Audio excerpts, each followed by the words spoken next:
All right, let's go ahead and get started. Hi, everyone, and welcome. Thank you for joining us for the third webinar in our Tiny Webinar series. Today, we are discussing the tiny heart, hemodynamic assessment and management in infants born less than or equal to 23 weeks gestation. My name is Leanne Pavlik, and I am a neonatologist at Nationwide Children's Hospital in the U.S., and I will help to moderate today's session. Our speakers today, we are lucky to have Dr. Patrick McNamara from the University of Iowa Steed Family Children's Hospital in the U.S., where he is the director of the Division of Neonatology. He is also the founder and chair of the Pan American Hemodynamics Collaborative, the chair of the Pediatric Academic Society's Neonatal Hemodynamics Club, and co-director of the Neonatal Hemodynamics Research Center. Joining me in moderating today's webinar are Dr. Purva Deshpande and Dr. Amir Ashrafi. Dr. Deshpande is a staff neonatologist at Mount Sinai Hospital in Toronto, Canada, and assistant professor of pediatrics at the University of Toronto. She has completed her training in targeted neonatal echocardiography at the Hospital for Sick Kids and clinician scientist training through Mount Sinai Hospital. And her research aims to understand the interaction between systemic and cerebral hemodynamics and brain function in preterm infants, with the ultimate goal to devise strategies to reduce brain injury. Dr. Amir Ashrafi is joining us from Children's Hospital of Orange County, also in the U.S., where he is the director of the Neonatal Cardiovascular Service Line, the clinical director of their neonatal ECMO program, and the program director for their fourth-year neonatal cardiovascular intensive care and hemodynamics program, which sounds like is still interviewing if you're interested.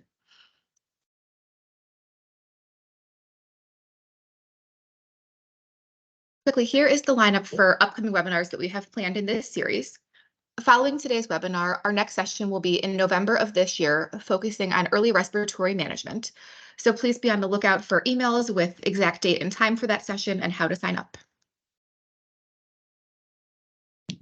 Just a couple of quick housekeeping items. Our webinar today is recorded and will be posted shortly after today's session to the Tiny Baby Collaborative website, shown there, where you can also view previous webinars recordings. We do encourage multidisciplinary attendance at these sessions, which includes children and families of preterm infants. We ask that you be engaged, but also respectful. And then finally, thank you to those who submitted questions during the sign-up form. We encourage use of the chat for any questions that come up during the webinar, and we'll have plenty of time for Q&A in the second part of today's talk. A quick overview of who is attending today's session. We had participants from more than 25 countries, with just over half of those being attending physicians, mostly neonatologists, and a nice breakdown of nurses, nurse practitioners, and physician assistants, physician trainees, and also several researchers and NICU parents. Before we get into the talk, you may recall answering a few questions with your registration form, so I wanted to briefly share the results of those. Our first question was, what is the most common first-line intervention for hypotension in infants born at less than or equal to 23 weeks gestation in your hospital? You can see here that by far the most common response was administration of volume or fluid boluses at 44% and dopamine coming in next at 30%. Other options such as hydrocortisone, epinephrine, norepinephrine, and dobutamine each came in at less than 10%. And our second question was, which of the following best describes approach to the patent ductus arteriosus in your hospital for patients born less than or equal to 23 weeks? And you can see here kind of a wide range of answers, with the most common being later medical closure using medications such as acetaminophen at just over a third of respondents. Other common answers were early targeted closure at less than 7 days based on echocardiogram findings and conservative management. Each coming in at less than 10% were early prophylaxis at less than 7 days and later transcatheter closure as first-line therapy. And I think we'll all have some different ideas after today's talk. So with that shown, I will stop sharing and turn it over to Patrick.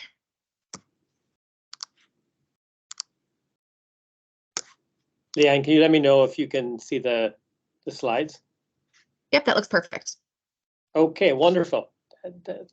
The survey results were interesting, and kind of we'll touch on kind of some aspects of that. So first, let me applaud you and Noel and others for kind of launching this lecture series. I think it is obviously, this is frontier medicine, and it is a privilege to participate in the care of these babies at the University of Iowa and lead that program, which I think is known to most people as the program that has got kind of the best outcomes in the nation for infants born at the limits of viability. So I'm going to talk about something even more niche than the frontier medicine, which is, the field of hemodynamics. And just at a very, very high level, even before getting into this, whether you're an extremely preterm baby or a full-term baby with critical pulmonary hypertension, we have a problem in neonatology. And the problem is there's not a lot of teaching, discussion around cardiovascular care, cardiovascular medicine. And, when I've kind of done these type of sessions and I ask people some simple, straightforward physiologic questions, people don't know the answer. So we have a lot of work to do within this particular domain. And what I hopefully will share with you today are some of our perspectives from the program at Iowa. I'd like to dedicate this talk to Reagan, who, really was one of the founders and pioneers of the field. She gave her life to the field of hemodynamics, and much of the work that I'm going to talk about today emanates from things that she has done here in Iowa over the past 5 years. So we have got better. We've got better at helping tiny babies survive. You can see this data here from published about 5 years ago. But what we perhaps have not been able to modulate to the same extent has been the rates of major morbidities, particularly intraventricular hemorrhage, bronchodysplasia, and so forward. And there may be many, many reasons for this. But one of the interesting observations that one can make, and again, this is not Iowa data, but this is from two programs kind of that have similar exceptional outcomes with survival rates of up to 60% at 22 weeks gestation. You will be struck by the fact that if you're in Japan, the approach to early care in the transitional period is very aggressive. And I had the privilege of visiting one of the programs in Osaka about 10, 12 years ago, where I learned that every baby who was born at this gestational age will receive prophylactic indomethacin, prophylactic dopamine, prophylactic dobutamine. And then they add into that echoes every 6 hours in which they would monitor LV wall stress and so forward. And then as you look at the other extreme, you have programs like in the Swedish centers where it's the polar opposite, a very non-aggressive approach to PDA, try to avoid ventilation. So this does not make sense. Okay, how can you get similar survival rates with a very kind of polarized approach to care? This is how I reconcile this. And it comes down to very much the philosophic principles in which care is provided. In the center, in which patients are managed very aggressively, there is an increased likelihood that diseases that are not present are getting therapies. And when you look at the risk-benefit of treatment efficacy to adverse effects of therapy, that is likely to bias towards treatment-related harm. In the centers, with a very hands-off approach, there may be unrecognized disease, which means that there are diseases that are left untreated, and this would bias towards disease-related harm. Common to both approaches is diagnostic and therapeutic imprecision. This is actually some data that actually Matt Rashavi shared with me, and I was blown away by the fact that kind of across the pediatrics with an X centers, dopamine is in the top 5 of drugs that is given to these tiny, tiny babies. And it very much aligns with kind of the survey that was shared earlier, but more common than caffeine in infants born at 22 and 23 weeks. And this is kind of interesting because when you look at studies looking at treatment of blood pressure in preterm babies, what you find is that not only is there no benefit, but perhaps actually infants who receive treatment for blood pressure may appear to have an increased likelihood of the composite outcome of death or abnormal neurodevelopmental impairment. Now, there's 2 ways to look at this. the way that many individuals kind of are proponents of permissive hypotension approach it, that blood pressure is not important, and perhaps we are over-treating many babies, and we need to be much more judicious. The alternative way of thinking about it is perhaps that our approach to care is too imprecise, and to actually move to the best model, and again, our goal as neonatologists is not just to provide care, but to provide the best care. And to provide the best care, you need to have the best understanding of physiology and disease to provide care with a higher degree of precision. Part of the problem is we actually don't necessarily know what a normal blood pressure is. And this is some work from a survey Reagan conducted across the United States, in which there were 17 different definitions used for hypotension. And again, this is term babies, but the same would apply for extremely preterm babies. And if you actually look at what data do we have available to us for normative blood pressure at 22 and 23 weeks, the answer is none. Okay. The other important consideration when we monitor blood pressure in these tiny babies is that most of the time we're monitoring a postductal blood pressure and making assumptions that that postductal blood pressure is representative of the cerebral perfusion pressure, which is the preductal blood pressure. And that is okay if the ductus is closed, but if the ductus is wide open, it may not necessarily be true. In most centers, most individuals rely on mean blood pressure and the gestational age and treat it as a disease and approach the care in a very algorithmic manner that suggests volume followed by dopamine. And your survey, Leanne, actually just spelled that out. This is what people do. But do we actually have supportive evidence in any preterm babies for such an algorithm? The answer is no. Very few places continue to use echocardiography as a tool to appraise infants with hypotension, which is interesting because, again, hypotension is a symptom. So when you look at both of these cases in front of you here, both babies are sick. Both babies had lactic acidosis, but neither of the babies had low blood pressure. And that's an important consideration because we have made the assumption that blood pressure is a predictable determinant of cardiac output. And whether you're measuring LV output or SVC flow as surrogates of the adequacy of systemic perfusion, you can see that the relationship is non-linear, that blood pressure does not predict cardiac output. And that's important because there are many babies who have low blood pressure who actually probably have preserved cardiac output. And more concerningly, and you can see that perhaps there are a much greater number of babies who have normal blood pressure, but are in a low cardiac output state. So a blood pressure-centric approach is not only not predictive of disease, but also is not predictive of cardiac output. This case is a nice example of that. This is a baby here, kind of within the first year or so when I got to Iowa, who was a twin, this is at 28 weeks gestation, who had very low blood pressure, 30/19, was given hydrocortisone, which led to the blood pressure getting fixed, but the baby continued to have lactic acidosis. So we proceeded to scan the baby. And you can see from the image on the right-hand side, this is an RV 3-chamber view. The image in the center is the right ventricle. And you do not need to be an expert in hemodynamics to see that the right ventricle is not contracting. Okay, this infant had profound RV dysfunction.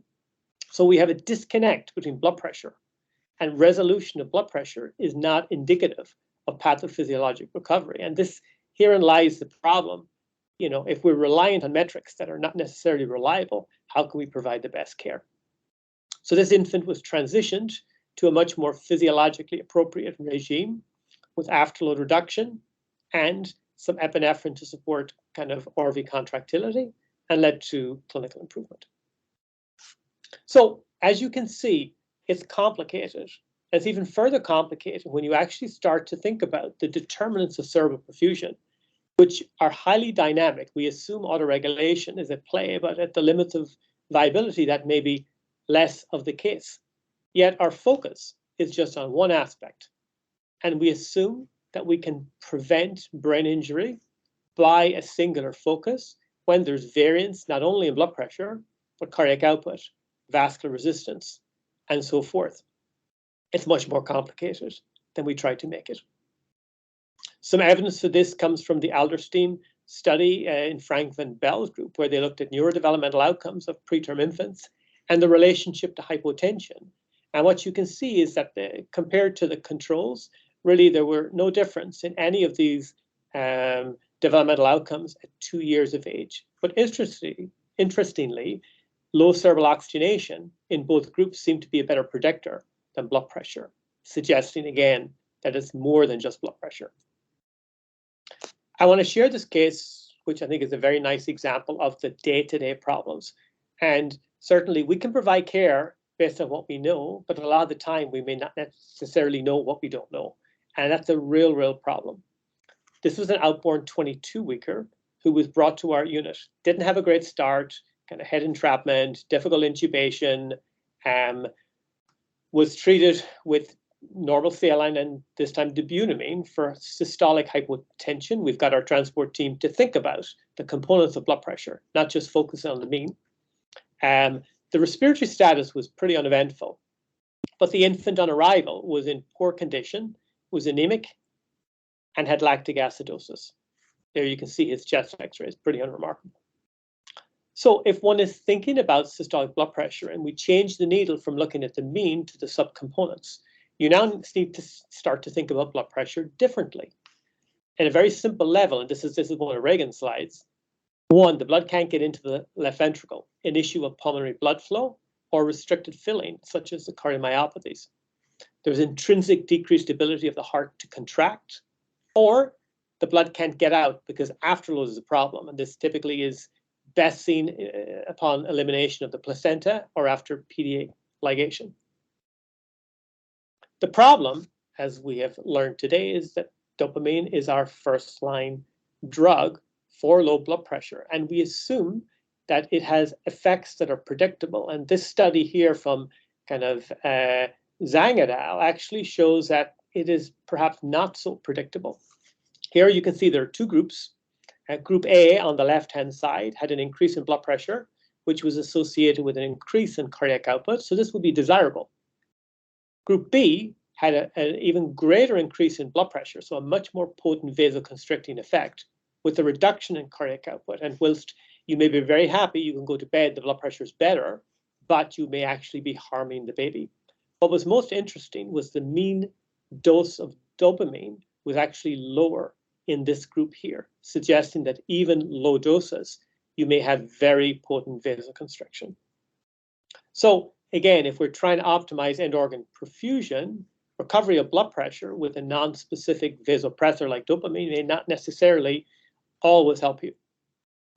This is a recent study from Solanki et al., which looked at the relationship of dopamine to time of impaired cerebral autoregulation. And what you can see here is that the percentage time rose significantly with increases doses of dopamine, suggesting that there may be some independent negative effect on autoregulation in this patient population. Again, important to point out, this is not a prospective kind of observational pharmacological study. This is basically people looking at real life practice and what happens when you increase dopamine, but it certainly raises some concerns. So back to the case. So after transitioning to, the baby's echo showed evidence of LV systolic dysfunction. And again, the measurements don't necessarily matter for the purpose of today. So we transitioned from dobutamine to epinephrine. The blood pressure recovered, so we made the BP better, which is good. But because this baby had a very poor start with hypoxemic respiratory failure, ensued in the presence of an encephalopathy, and there was progressive acidosis. So given the fact that we have hemodynamics in our center, we went back and we re-echoed the baby. And the physiology was now different. The LV had recovered, but the RV was now very unhappy. With RV systolic dysfunction, you can see FAC and TAPSE, both indices of RV contractility were poor. And now the physiology was a physiology of right heart disease with evidence of pulmonary arterial hypertension. You can see a pretty much unrestricted right to left shunt across the ductus. So in our center, we use nitric oxide for babies independent of gestational age, but many of us will start low.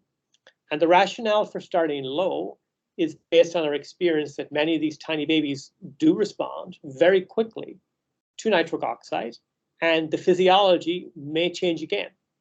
So the advice that was given to the team was to monitor the postductal blood pressure closely. As you know, in the presence of pulmonary hypertension, it will be boosted by the right to left ductal shunt.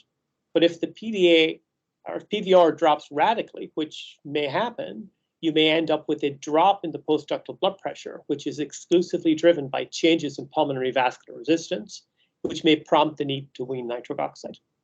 Now, we use nitric oxide kind of for these tiny babies, but many places don't. And some of the reasons for that relate to studies like this from the Buffalo group, which suggests that the likelihood of non-response is much higher at infants that have lowered gestational age. What's important to point out is that we make an assumption here. These infants who receive nitric oxide almost invariably had it administered based exclusively on oxygen requirement, rather than a diagnosis of pulmonary arterial hypertension. And there may be many physiologies in which nitric oxide may be harmful.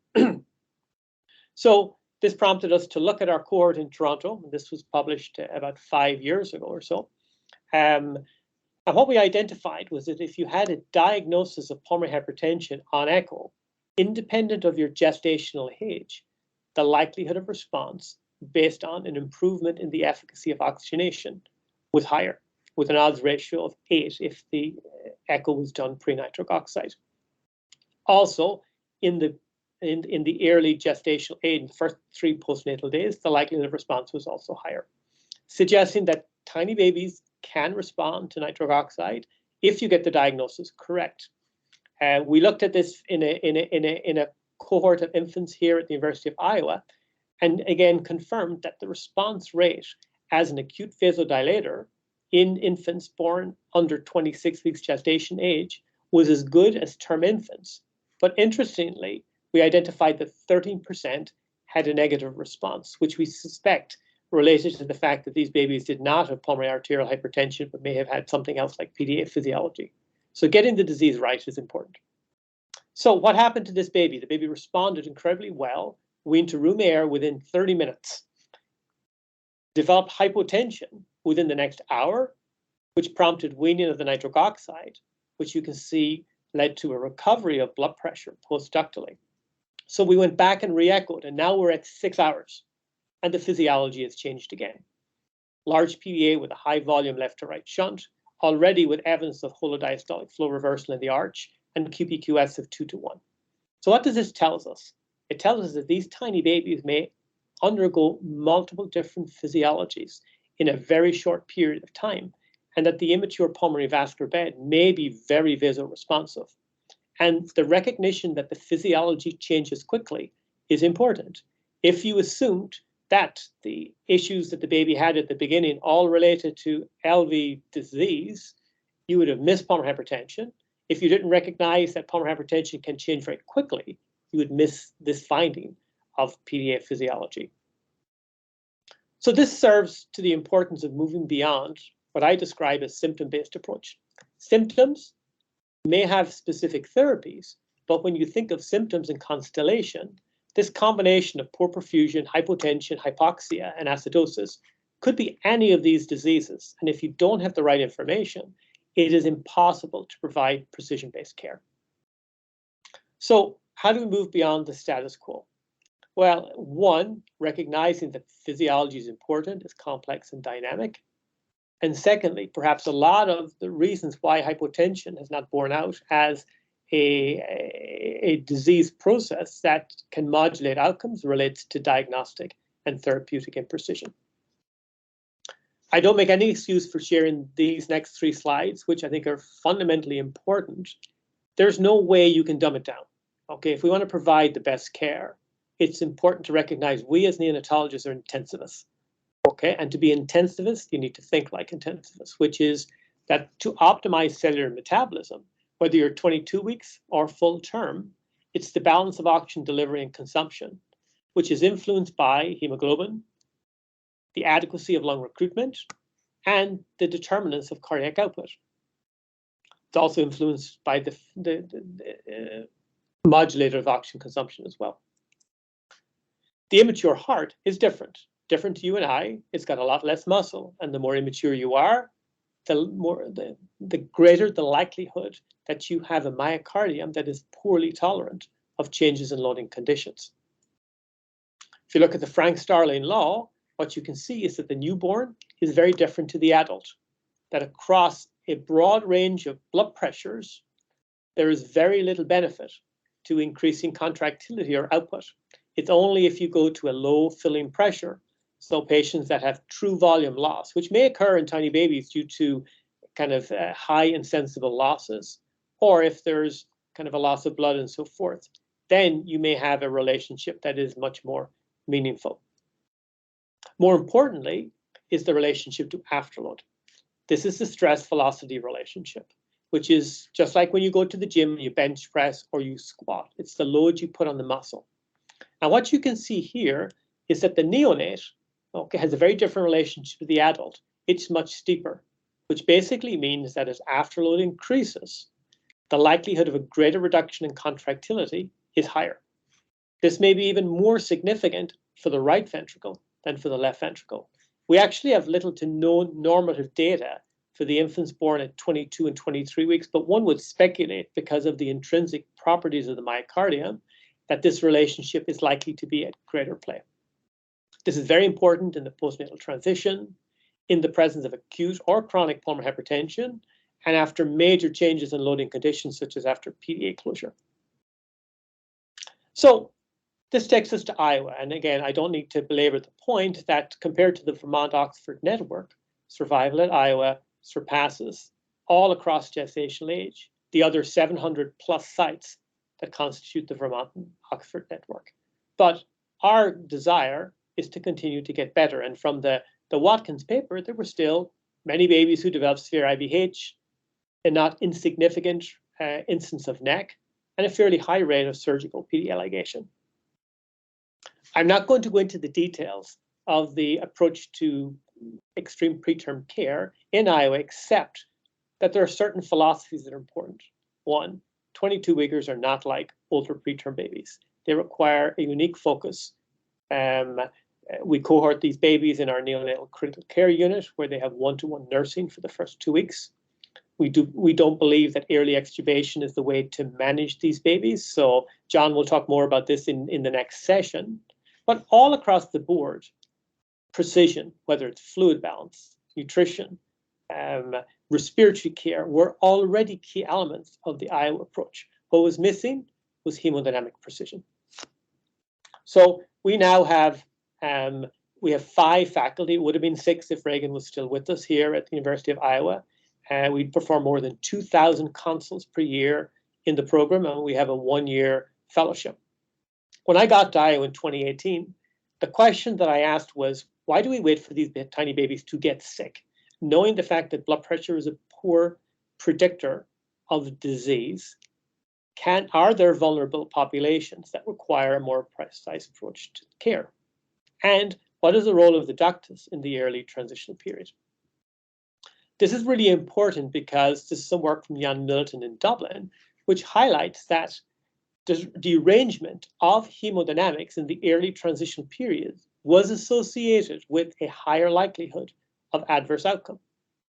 And this is really important because if we look at all the morbidities we face in the NICU, cerebral hemorrhage or ischemia, necrotizing or colitis, acute or chronic pulmonary hypertension, derangement of blood flow is an important determinant, in addition to organ resistance and autoregulation.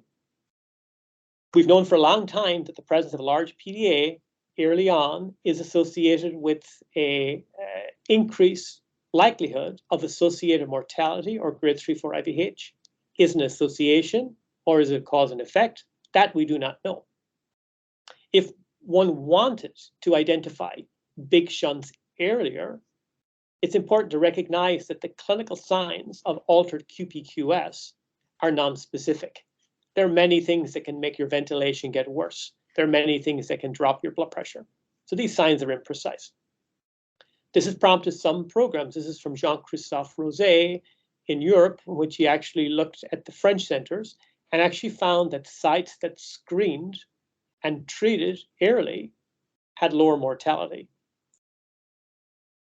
In saying this, however, it's important to recognize that prophylactic endomethacin decreased some of our major morbidities, such as grade 3-4 IVH, which I don't think anybody here would say that's not an important thing, but the benefit in doing that did not translate into a neurodevelopmental outcome benefit. So why is that? Is giving prophylactic endomethacin harmful for some physiologies? And I would say yes. Infants with heart dysfunction, pulmonary hypertension, or congenital heart disease are situations in which you don't want to close the PDA, and they may not be obvious clinically at the time prophylactic endomethacin is given. Some early work, and Reagan presented this in abstract form 2 years ago at PAS, in which we looked at the first kind of 100+ babies that had early screening. And what you can see is that up to 60% of infants had evidence of subclinical abnormal cardiovascular physiology, and up to 30% of these were physiologies where maintenance of the PDA is life-saving. So why might the hemodynamics be important to identify and modulate? We know from Martin Kluckout's study that low systemic blood flow is associated with an increased likelihood of severe IVH. We know from Shahab Nouri's non-invasive cardiac output monitoring that preservation of a stable cardiac output was associated with a lack of development of IVH. But infants who started low, which rose rapidly in the next 24 to 48 hours, were the infants more likely to develop IVH. So is this a two-hit hypothesis?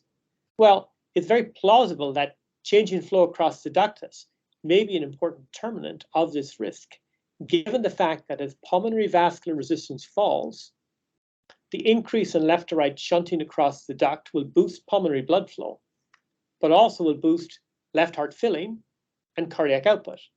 Because the brain is perfused preductally, in the setting of having low flow followed by rapidly rising higher flow, this may potentially create the likelihood of an ischemia reperfusion event.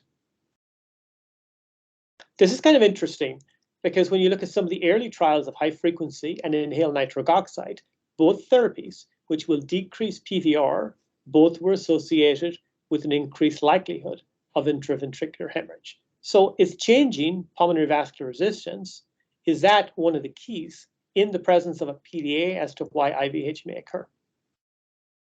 Some work from Ron Kleiman showing that in centers that use prophylactic endomethacin and stop doing that, one of the consequences is refractory hypotension.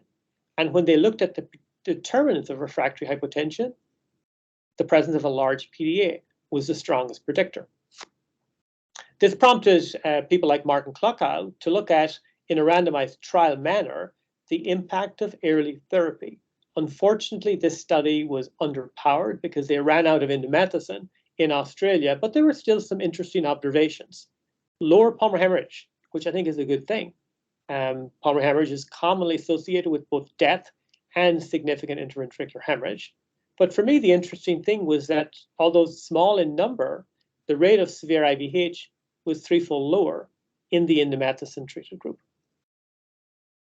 So how do you reconcile this then with trials of early therapy? We have two trials which have told us that early treatment of the PDA not only did not show benefit, but may potentially increase the risk of death or BPD. Either one, ibuprofen is ineffective, or two, the process of patient selection remains imprecise. So this takes us back to Dave Sackett's words, which I think are really, really important. What is evidence-based medicine? It's the conscientious, explicit, and judicious use of evidence in making decisions for individual patients. I think this is really important. Neither alone, either clinical expertise or evidence used in isolation are likely to be effective. So if we think about the PDA trials, did they have the disease? Did the disease persist for a reasonable duration? Did treatment cure the disease? Well, if we go back to both of these trials, patients were enrolled exclusively on the basis of a left to right shunt, which is not necessarily predictive of hemodynamic significance. More than 50% of patients were not enrolled. And the rate of spontaneous closure was unknown. And finally, the shunt was only eliminated in 50%. This concept of have we selected a high-risk population, I think is really, really important, because if we've enrolled many babies with small PDAs that are not pathologic, it's very similar to one of the post-hoc analyses of the TIP trial, which basically showed in patients that did not have a diagnosis of PDA, prophylactic indomethacin was associated with a higher risk of bronchopulmonary dysplasia. And this is really important because this is some work that Ron Kleiman shared with me. Particularly in tiny babies, the rate of spontaneous closure varies significantly between centers. So in trying to solve this problem, it's important that we select patients with a very low likelihood of spontaneous closure and a high likelihood of consequences from the shunt. You can see here, the PDA comes in all sorts of different shapes and sizes, which is important when you actually think about the most common measurement used to enroll babies into a trial, which is PDA diameter, which is not very accurate and not very predictable. We assume that the ductus is cross-sectional in cross-section, but it's not. These are some pathologic reconstructions to show that it comes in all sorts of different shapes and sizes. And depending on the line of inclination for this three-dimensional structure, you may over or underestimate PDA diameter. To further prove the point, we actually looked at this in a cohort of infants in the cath lab, which basically showed that compared to cath-derived true estimates of PDA diameter, error is likely. And that error is all across the length of the ductus, with biases of up to 0.4 millimeters at the pulmonary end to 1.7 at the aortic end. So if you're only enrolling babies in trials based on a threshold of 1.5 millimeters, you may miss babies, you may over-enroll babies. So this prompted us to implement back in 2019 an approach in which we said we want to provide the best care, which means we need to screen these babies, screen them early, identify the abnormal physiologies before the babies get sick, and provide a more precise approach to care. There have been several studies, there are several reports of PDA scores that have been used. I'm not going to go into any details here, but the Iowa score is the one that we used in this particular study here. This is some work from Afif Al-Kafash, which shows that it is identifiable that you can predict shunts that are likely to persist, but also that are much more pathologic when one looks at these more comprehensive ways in evaluating shunt significance. So this led to the introduction of a more precise approach to PDA identification, and these are some of the markers, and we can talk about these in the question-answer session. But the Iowa approach is based on the identifying the most pathologic shunts, and we use acetaminophen as an early intervention in the first 7 days. So what's interesting about acetaminophen is actually when you look at its effect on the ductus, there's actually fairly compelling evidence that it takes extremely high doses to vasoconstrict the ductus. But more compelling is the fact that it does have vasoconstricting effects on the pulmonary vascular bed. And the question here is the effect of acetaminophen preventing the drop in pulmonary vascular resistance, leading to a neutralization of the transductal pressure gradient, allowing spontaneous closure of the PDA to occur. So what has been the impact of the program? I'm just going to share just a few slides here to wrap up. This is a large study that Reagan just published in the Blue Journal. And interestingly, compared to a historical epoch, and these are all infants under 27 weeks gestational age, in the modern epoch, there were things that were protective for tiny babies, more steroids, more delayed core clamping, but the maternal population was much more higher risk, higher rate of breech presentation, maternal obesity, SSRI use. And the most compelling thing is actually the rate of infants born less than 23 weeks increased from 32% to 44%. When we looked at this, what we identified that the composite outcome of death or severe IVH was reduced by almost 50%. Death in the first week was significantly reduced. And the other very interesting finding was that necrotizing enterocolitis reduced from 6% to 1%. The rate of vasopressor use fell profoundly, as did the need for interventional PDA closure. And when we looked at this in a multivariate model, hemodynamic screening remained independently predictive. Now, when Reagan presented this at PAF 2 years ago, one of the questions she was asked was, well, what about the approach to PDA? Does that make a difference? This is the time series analysis, which one of our reviewers asked us to do, which is really, really interesting. And what you can see here is that as time went on, there actually was a very marginal increase in the composite outcome of death, or IVH, which probably relates to the increasing number of tiny babies, and not just tiny babies, but sicker mothers delivering tiny babies.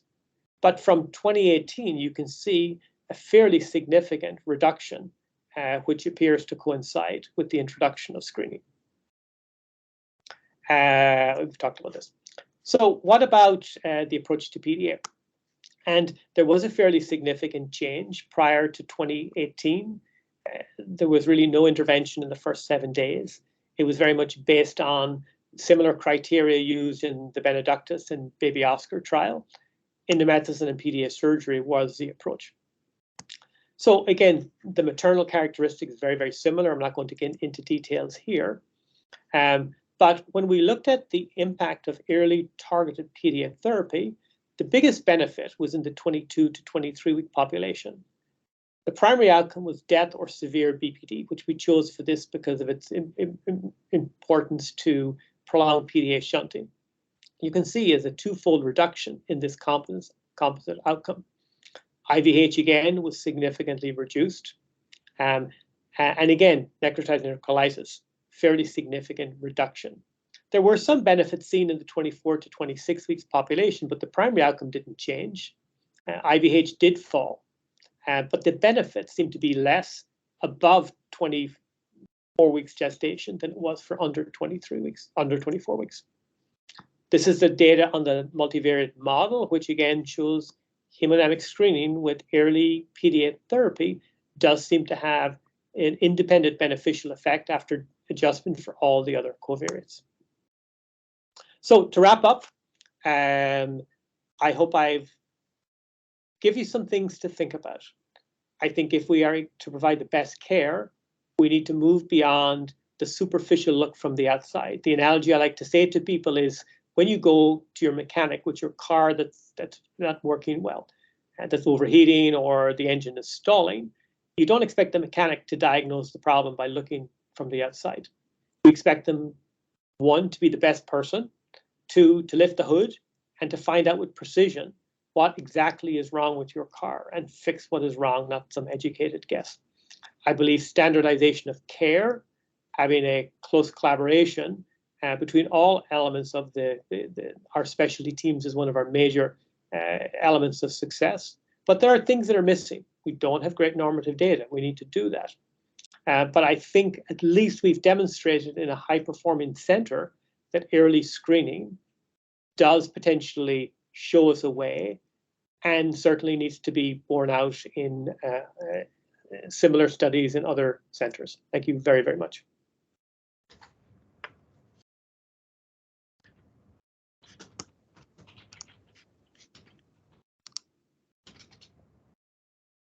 Great. Thank you so much for that wonderful talk and for condensing, I think, days worth of talks into a little over 30 minutes. I think you certainly highlighted a lot of the areas where we can do a better job and also areas for future research where we need to learn more. What are your ideas? I think a lot of folks, based on the comments, are in centers that don't currently have kind of neonatal hemodynamics capabilities or training. What are your suggestions for places that don't have access to all of these kind of screening tools and ways to get the most precise information? Yeah, that's the million-dollar question, you know, Right. and there's no easy answer, Leanne. You know, I think the other piece here, again, let me just focus on the echo part first, because you know that's one element of the question, because lots of places have echo. One of the reasons that this has worked in Iowa is the buy-in from our nursing team, and secondly, the fact that the people that are performing these scans are very skilled at handling tiny babies.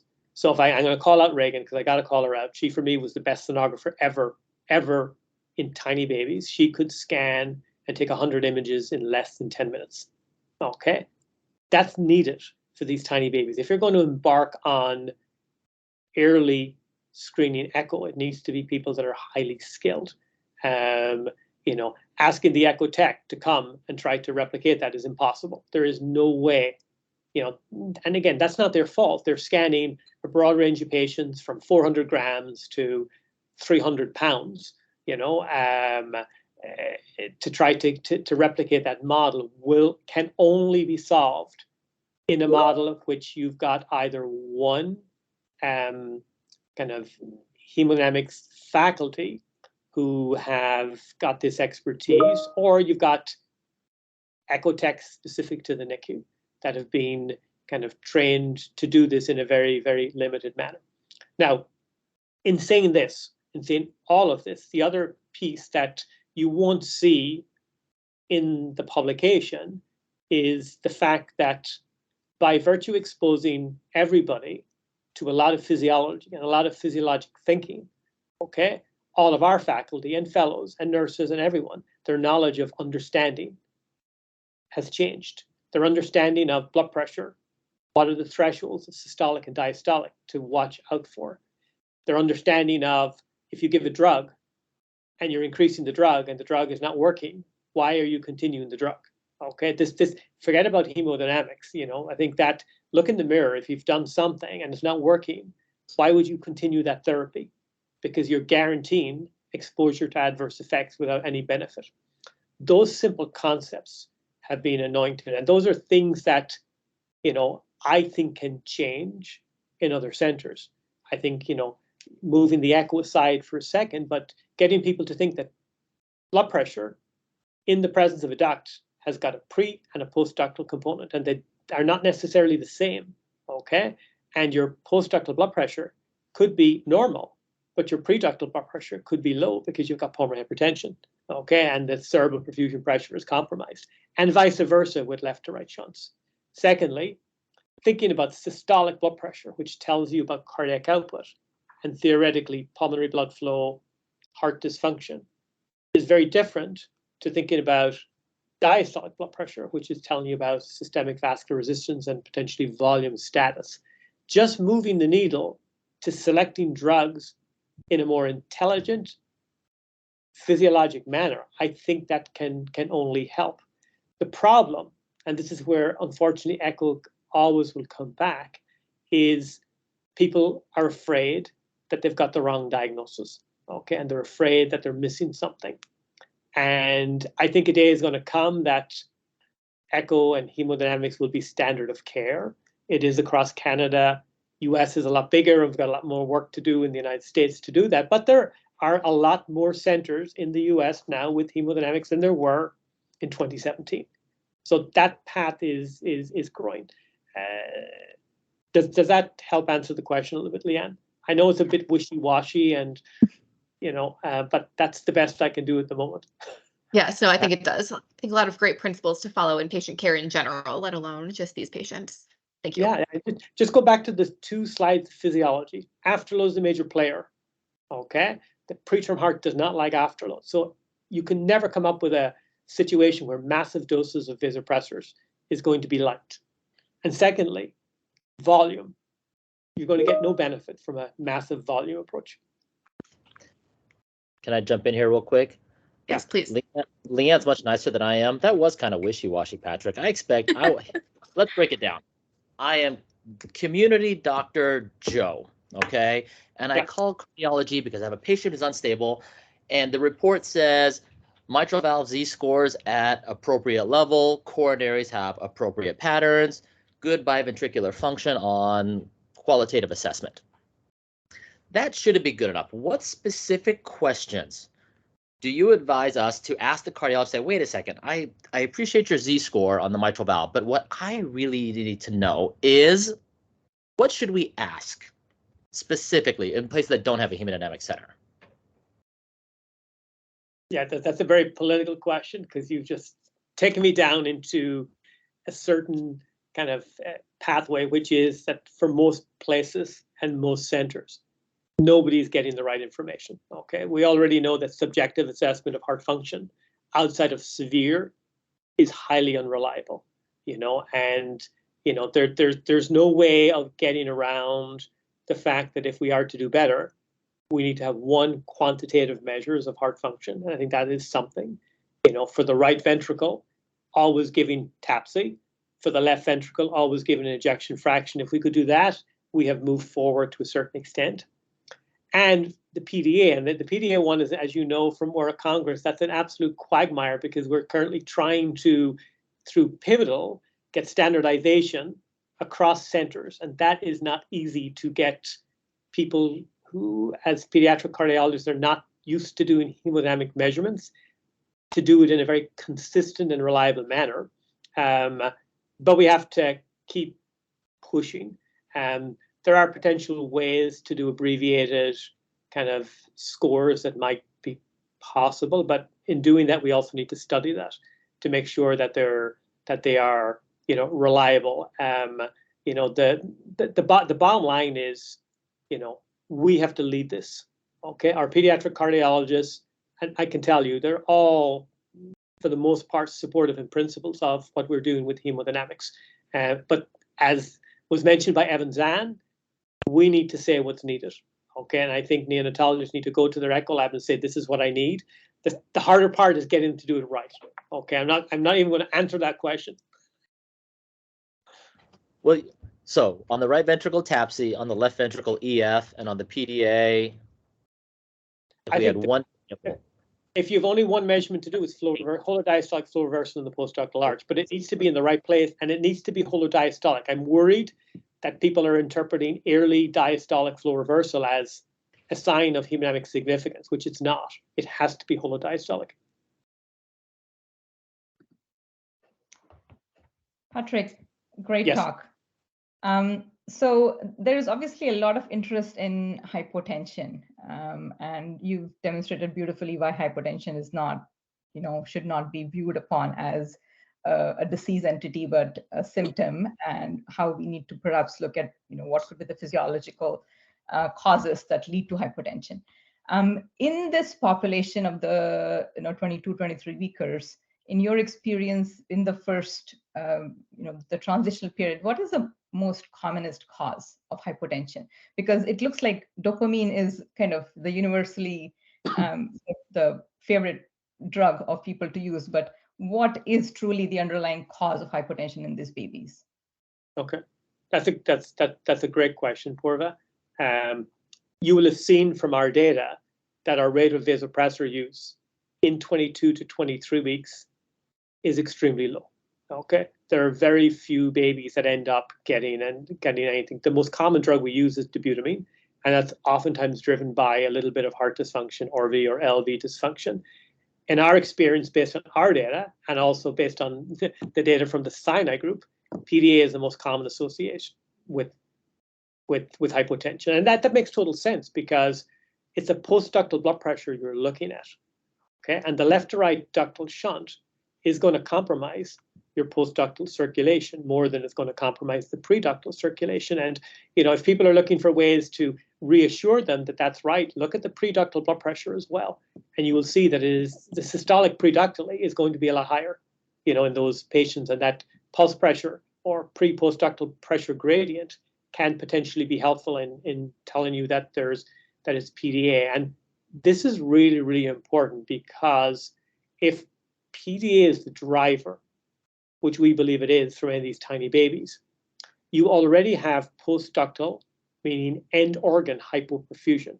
So the kidneys and the bowel in particular are going to have less blood supply. If now you give a non-specific vasoconstrictor, you're going to now have kind of increased resistance to organs that already have low flow. And yes, the blood pressure may look okay. And, we were not expecting the effect on neck. We were not. We designed our approach based on, can we modulate IVH? And you and I talked about this in Toronto as well, that it makes sense that changing hemodynamics can't be good for the brain. Okay, but to end up with a neck rate of 1% when 48% of your patient population is 22 to 23 weeks. Like, that's something. Okay, it's not a randomized trial, but it's really, really important, you know, and I think, you know, paying attention to hemodynamics earlier on, I think is important. And, you know, I think this is probably the best evidence we have that there's something to look at there. Now, how do you move from this to develop multi-center evidence? Becomes much more difficult. I'm hoping that other centers who have adopted screening will publish their reports and their data. I know from the group in Chile who kind of adopted this, that they also saw a fairly significant reduction in severe IVH by this more precise approach to early hemodynamics. Thank you. We have also started at our center at Sinai in Toronto, early screening in the last, it'll be 8 months now. And we have, obviously we haven't analyzed our data, but we have anecdotally seen a great drop in the rate of severe IVH. So I think, you know, hopefully we'll be publishing our data soon when we get more data. Yeah, no, that's fantastic. Patrick, there was a question that came in several days ago. In fact, Leanne emailed it to us earlier. It's a good question. It's something I've thought of myself. Why don't we do, in the setting of pain ductus arteriosus that we decide to medically manage, why do we do things in series? Why do we do Tylenol first and then ibuprofen, or ibuprofen first and Tylenol? Why don't we work in parallel and do both at the same time? Yeah, so two mechanisms, and then we can piccolo, or we can do whatever we do next and not waste time. Yeah, like, it's an interesting question. There are some preliminary data that may be the right thing. Amish Jain is looking at that and has a trial in Canada looking at that specific question. I don't think we should do that outside of a trial evidence. And the reason for that is we don't know yet what are the clear predictors of response to either therapy individually. And we know that all treatments have potential harm, okay? And again, going back to Beneductus, my personal viewpoint is that there were probably lots of babies that had a 1.5 millimeter PDA that was of no hemodynamic significance that got enrolled, that were probably likely to close spontaneously. And those babies probably got treatment that they didn't need, okay? So I think, you know, if we now take that concept and say go with dual therapy, if neither of the therapies are going to work, you now maximize the adverse effect profile, okay? Therein lies the importance of doing this in a trial manner, you know? Is there symbiosis, like say you give nitrogen milrinone, which clearly have evidence kind of from cath lab studies that targeting cyclic AMP and cyclic GMP have synergism on the pulmonary vascular bed? Do you have a similar symbiosis with acetaminophen and non-steroidal? That I don't know, but this is certainly the best way to study that. If we can increase the likelihood of first-line treatment efficacy, I think that's a good thing. But I think we have to be very, very careful that it is not at the expense of an increased likelihood of other side effects of therapy. And you all know that even if you're successful, whether it's one drug or both drugs, neither of those things are a guarantee that it's permanent. You know, all you achieve is the declaration of decrease or absent flow, and that does not always translate into anatomic remodeling of the ductus, because you need to have several days of the environment being the same way to keep the duct closed. Good question, though. Purva, how is that recruiting? Go ahead. Is that trial, have you started recruiting? Has Amish started the trial? That's his study. Yes, yeah, we are recruiting. Yeah. Okay. Sorry, Leanne, for interrupting. Oh, no, you're good. We have less than 1 minute left, so I'm going to ask one final question. We haven't touched on volume, despite it being the most common kind of response in our prelim questions. There's a question in the chat about relative hypovolemia short after delivery due to an expanding pulmonary vascular bed. Any thoughts on kind of early volume to treat that possible etiology of hypotension? It's an interesting concept that I've really not thought very much about. But what I don't know is it a true hypovolemia or regional? You know, I would definitely say that things change. You know, we've seen that, and you know, the ultimate determinant of it is how quickly does the pulmonary vascular resistance fall. You know, and certainly if you have a pulmonary vascular bed that is empty of blood or fluid with kind of progressive left to right shunting across the ductus, there are going to be major changes, you know, in hemodynamics. You know, what I have not certainly seen, nor have we actually looked at this concept more objectively with respect to our particular echo data. But in principle, it does make some sense. What I don't know is, you know, what are the clear situations to guide your volume replacement. In our center, you know, if we have, even with echo, there's no accurate measures of hypovolemia. You know, we look at a combination of an empty heart with mid-cavity flow acceleration, low outputs, and an IVC being flat. That's what we use. But I don't think there's any clear evidence also of harm by giving a single bolus of volume if you're unsure. I think it's the repeat doing things over and over again that troubles me. Great, thank you. We are at the top of the hour, so in the interest of time, I think we'll go ahead and end here. But thank you, everyone, Patrick, Amir, and Purva, and thank you, everyone, for attending today. Thank you. Great job. Thank you.